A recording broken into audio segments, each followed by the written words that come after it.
Hello everyone, welcome to mister sum club. तो आज लेकर आ गए हैं हम आपके लिए पाइथन सीरीज का पार्ट 1, जो कि होने वाला है बहुत ही इंपॉर्टेंट। और इस पर बात करने वाले हैं हम बिल्कुल बेसिक से स्टार्ट करने वाले हैं, यानी कि हम इंट्रोडक्शन टू पाइथन को कवर करने वाले हैं। अगर आप चैनल पर नए हैं तो चैनल को पहले सब्सक्राइब कर लीजिए, शेयर कर दिए अपने सारे के सारे प्रोग्रामिंग फ्रेंड्स के साथ में। और स्टार्ट कर लेते हैं बिना किसी देरी के, लेट्स गो। तो सबसे पहले यहाँ पर समझ लेते हैं पाइथन के बारे में कि एक्चुअल में पाइथन होता क्या है। तो अगर हम पाइथन की बात करें तो पाइथन जो है वो एक ओपन सोर्स प्रोग्रामिंग लैंग्वेज है। ओपन सोर्स का मतलब यहाँ पर क्या है कि इसके सोर्स कोड जो है वो आपको over the internet freely available है। इसके अलावा ये ऑब्जेक्ट ओरिएंटेड है। ऑब्जेक्ट ओरिएंटेड मतलब क्या है, अगर आप कोई भी यहाँ पर ऑब्जेक्ट बनाना चाहते हो तो वो ऑब्जेक्ट आप जो है ओरिएंट कर सकते हो इस पे। उसके लिए आपको बहुत ज्यादा डिफिकल्ट कोड्स नहीं होने वाले हैं, आप सिंपली कोड्स का यूज कर सकते हो। साथ ही आपकी हाई लेवल लैंग्वेज है। हाई लेवल लैंग्वेज का मतलब क्या होता है, आपकी जो लैंग्वेज है वो आपकी लो लेवल और हाई लैंग्वेज रहती है। लो लेवल लैंग्वेज जो होती है वो आपकी मशीनी लैंग्वेजेस हैं, जिसे आपका सिस्टम समझता है, आपका प्रोसेसर समझता है, यानी जो आपका बाइनरी लैंग्वेजेस में कन्वर्ट होके जाता है वो क्या होता है, आपका लो लेवल लैंग्वेज होता है। इसके अलावा हाई लेवल लैंग्वेज जो होती है वो आपकी यूजर ओरिएंटेड लैंग्वेज होती है। यूजर ओरिएंटेड लैंग्वेज का मतलब यहाँ पर क्या है कि जिसे आसानी से यूजर जो है वो समझ सकता है। यानी इसमें आपको सीधे के सीधे स्ट्रेट फॉरवर्ड आपके कोड्स रहते हैं, आप वहां पर लिख सकते हो जो भी आप करना चाहते हो। तो आपको यहाँ पर बहुत ज्यादा टफ कोड नहीं रहते, जैसे बाइनरी लैंग्वेज में आपको रहता है कि आपको पहले मशीनी लैंग्वेज में कन्वर्ट करना पड़ता है। तो वो सारी चीजें नहीं रहती है। हाई लेवल लैंग्वेज यानी कि सिंपल है, साथ में आपकी बहुत ही पावरफुल है। अगर बात करें इसके हम डेवलपमेंट की, इसे डेवलप किया था वो गाइडो बैन रोसम ने किया था। इनका जो फर्स्ट रिलीज आया था पाइथन का वो कब आया था, 20 फरवरी 1991 को आया था, यानी ये 1991 में रिलीज हुई थी। अगर हम बात करें पाइथन की, तो पाइथन का जो नेम है वो नेम कैसे पड़ा, तो आपने देखा होगा कि पाइथन का जो लोगो है वो क्या है, उसमें एक लार्ज स्नैक आपको दिखाई देता है। जैसे अगर मैं आपको यहाँ पाइथन के लोगो की बात करें तो देखने में कुछ इस तरीके का पाइथन का लोगो होता है। जहां पर अगर हम बात करें पाइथन के नेम की, तो पाइथन जो प्रोग्रामिंग लैंग्वेज का नेम लिया गया है वो कैसे लिया गया है। इसके जो आपके डेवलपर थे, इसके डेवलपर थे गाइडो वेनोसम। ये क्या है, एक बार जो है एक शो देख रहे थे जो कि कॉमेडी शो था, जिसका नाम था Monty Python flying circus, right. तो इस शो को देखते हुए इन्हें ये आइडिया आया कि आपका जो प्रोग्रामिंग लैंग्वेज है उसका नाम पाइथन रखना चाहिए। तो इन्होंने ये नाम जो है वो इस शो से लिया था।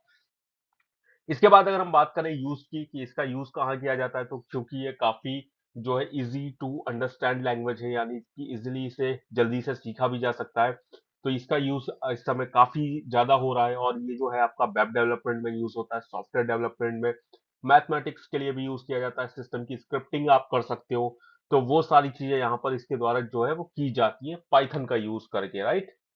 इसके अलावा अगर हम पाइथन की बात करें तो पाइथन जो है वो आपका जो भी ऑपरेटिंग सिस्टम है सभी के लिए अवेलेबल है, यानी आपके जो यूनिक्स के वेरिएंट्स है उन सब के लिए अवेलेबल है। ये मैक के लिए भी अवेलेबल है, आपका विंडोज के लिए भी अवेलेबल है, या विंडोज 2000 से ऊपर के जो भी वर्जन है आपके अभी 7, 8, 10, 11 सभी के लिए अवेलेबल है। साथ ही इसे अगर आप डाउनलोड करना चाहते हो तो इसके लिए इसकी ऑफिशियल वेबसाइट है www.python.org, वहां से आप इजीली इसे डाउनलोड कर सकते हैं। और आप जिस भी ऑपरेटिंग सिस्टम पे करेंगे तो उसका आपको बाय डिफॉल्ट वहां पर डाउनलोड मिल जाएगा। जैसे अगर आप विंडो पे करते हैं तो आपको डॉट ई डॉट एमएसआई मिल जाएगा। अगर आप लिनक्स पे करते हैं तो आपको डॉट आरपीएम डॉट डीबी जो भी आप एक्सटेंशन चाहते हैं वो इजीली मिल जाएगा। साथ ही अगर हम बात करें तो पर्ल या फिर पाइथन जो लैंग्वेज है, इसके जो सोर्स कोड है वो अवेलेबल है, कहाँ पर अवेलेबल है, अंडर द जीपीएल। और जीपीएल क्या है, जीपीएल एक ऑर्गेनाइजेशन है जो जनरल पब्लिक लाइसेंस के नाम से जानी जाती है, जो कि आपके सॉफ्टवेयर को जो है लाइसेंस प्रोवाइड करती है। तो वहां पर इसके जो लाइसेंस है वो इजिली अवेलेबल है, राइट। इसके बाद अगर हम बात करें कि पाइथन हमें क्यों यूज करना चाहिए, क्योंकि बहुत सारी प्रोग्रामिंग लैंग्वेज जो है अवेलेबल है, तो फिर हम सिर्फ पाइथन को ही यूज करें। तो इस क्वेश्चन के लिए हम कह सकते हैं यहाँ पर कि पाइथन, पहला तो देखो इसका एडवांटेज क्या है, पाइथन जो है वो आपके डिफरेंट डिफरेंट प्लेटफॉर्म्स पे इजीली वर्क करता है। यानी आप विंडोज, मैक, लिनक्स, रास्पबेरी पाई सभी पे यूज कर सकते हैं। साथ ही अगर आपने कोई भी कोड जो है वो राइट किया हुआ है किसी भी ऑपरेटिंग सिस्टम के अंदर, मान लीजिए आपने पाइथन को विंडोज में यूज करके वहां पर अपना प्रोग्राम बनाया हुआ है, तो ये प्रोग्राम सभी पर आपका कंपेटेबल है, सभी आपके मैक, लिनक्स, रास्पबेरी पाई सभी पर प्रॉपर वर्क करेगा। ऐसा कोई यहाँ बाउंडेशन नहीं है, आपका कोई भी यहाँ पर ऐसा नहीं है कि ये प्लेटफॉर्म पर जो है इसकी प्रोप्राइटरी हो, तो ऐसा कुछ भी नहीं है, ओपन प्लेटफॉर्म है। साथ ही दूसरा क्या, यहाँ पर इसका जो सिंटैक्स है पाइथन का वो बहुत ही सिमिलर है, एक बिल्कुल आपके इंग्लिश लैंग्वेज की तरह। यानी सिंपली आप जैसे इंग्लिश लैंग्वेज में आप नॉर्मली अपने जो भी वर्ड्स लिखते हैं उसी तरीके से आपको ये फील होने वाला है, बहुत ज्यादा टफ लैंग्वेज नहीं है। इसका जो सिंटैक्स है वो अलाउ करता है, अगर कोई भी डेवलपर अपने प्रोग्राम्स को लिखता है तो वो इजीली आप जो है कम से कम लाइंस में लिख सकते हो। यानी जो कोड्स आप बाकी लैंग्वेजेस जैसे सी, सी प्लस प्लस या और भी जो आपकी जावा लैंग्वेजेस है, इन सब में राइट करते हैं, अगर वो 4 to 5 लाइन्स का कोड है तो वो सिंपली पाइथन के अंदर लगभग आपका एक लाइन के अंदर ही खत्म हो जा रहा है, एक लाइन या 2 लाइन के अंदर खत्म हो जा रहा है, यानी कि बहुत ही यहाँ पर आपको जो है फ्यूअर लाइन्स का यूज करना पड़ रहा है। साथ he runs on interpreter system, ये आपका इंटरप्रेटर की तरह वर्क करता है। मीनिंग अगर हम इंटरप्रेटर की बात करें तो क्या है, that code can be executed as soon as it is written, means ये जैसे ही आप कोड राइट करेंगे वैसे ही रन हो जाएगा।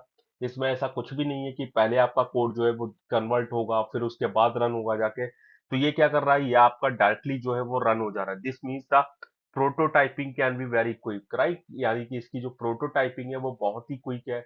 आप जैसे ही कोड राइट करेंगे वैसे ही आपको उसका आउटपुट मिल जाएगा। तो इसलिए भी हमें पाइथन को यूज करना चाहिए। पाइथन की अगर बात करें पाइथन क्या कर सकता है आपके लिए, तो सिंपली हम कह सकते हैं पाइथन के वैसे तो बहुत सारे यूज हैं, लेकिन अगर आप पाइथन को यूज करना चाहते हैं तो ये आपके अगर सर्वर में यूज करते हैं तो सर्वर के लिए आप क्या कर सकते हो, वेब एप्लीकेशन को क्रिएट कर सकते हो। राइट, आप यहाँ पर जो सर्वर पर यूज करके अपनी जो वेब एप्लीकेशन है उन्हें इजिली पाइथन से क्रिएट कर सकते हो। दूसरा, अगर आप अलग साइड चाहते हो, उसके अलावा आप कोई सॉफ्टवेयर को चाहते हो कि आप अपने वर्क फ्लो को कंट्रोल करने के लिए कोई सॉफ्टवेयर क्रिएट करना चाहते हो, वो भी आप कर सकते हो। अगर आप अपने कोई डेटाबेस सिस्टम के साथ पाइथन को कनेक्ट करते हो तो वहां पर आप इजीली जो है वो अपनी फाइल्स को आप मॉडिफाई कर सकते हो, रीड कर सकते हो।